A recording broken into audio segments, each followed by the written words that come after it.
Hello बच्चों, let's read the question. Hydrogen resemble in many of its property with alkali metal as well as halogen. However, it also differ markedly in some of its property with group element. HH bond energy in dihydrogen molecule is maximum. Dihydrogen act as a strong reducing agent. Two oxides of hydrogen are known as H2O neutral or amphoteric and H2O2 a dibasic acid. The strength of H2 solution is expressed in terms of volume H2O2, that is V volume of H2O2 means 1 ml square H2O2 on decomposition gives the MlO2 or in terms of percentage, that is gram per 100 ml. Reducing power is maximum in case of. The key concept in this question is hydrogen. Basically hydrogen जो होता है ये first element होता है periodic table का.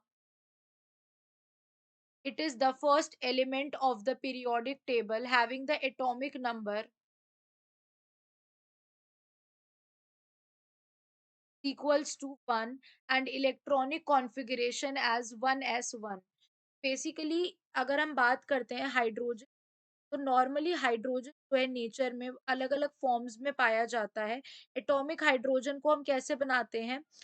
Atomic hydrogen basically di hydrogen के साथ जब हम इलेक्ट्रिक आर्क पास करते हैं तो बनता है. एंड नीसेंट हाइड्रोजन जो होता है वो न्यूली बॉर्न हाइड्रोजन होता है. ठीक है.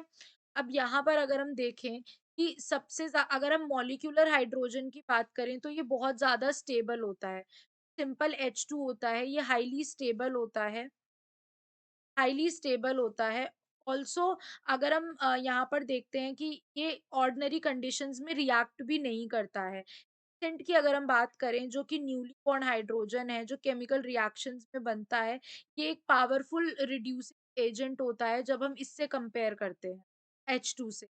ऑल्सो अब हम बात करते हैं एटॉमिक हाइड्रोजन की, जिसको हम इलेक्ट हाइड्रोजन गैस में इलेक्ट्रिक आर्क पास करके बनाते हैं.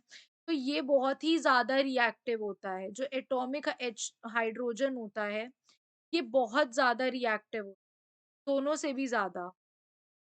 और लास्ट में है ऑक्लूडेड हाइड्रोजन जो कि बेसिकली जब मॉलिक्यूलर हाइड्रोजन एड्सॉर्ब हो जाता है मेटल सरफेस को कहा जाता है. तो इसका मतलब इसका इतना कुछ खास नहीं होता है. तो अगर हम यहाँ देखें तो मैक्सिमम रिड्यूसिंग पावर जिसमें होगी, वो होगा हमारा एटॉमिक हाइड्रोजन. तो हमारा करेक्ट आंसर क्या हो जाएगा? यहाँ पर हमारा करेक्ट आंसर हो जाएगा option number B. Therefore, option B is the right answer. Hope you guys understand. Thank you.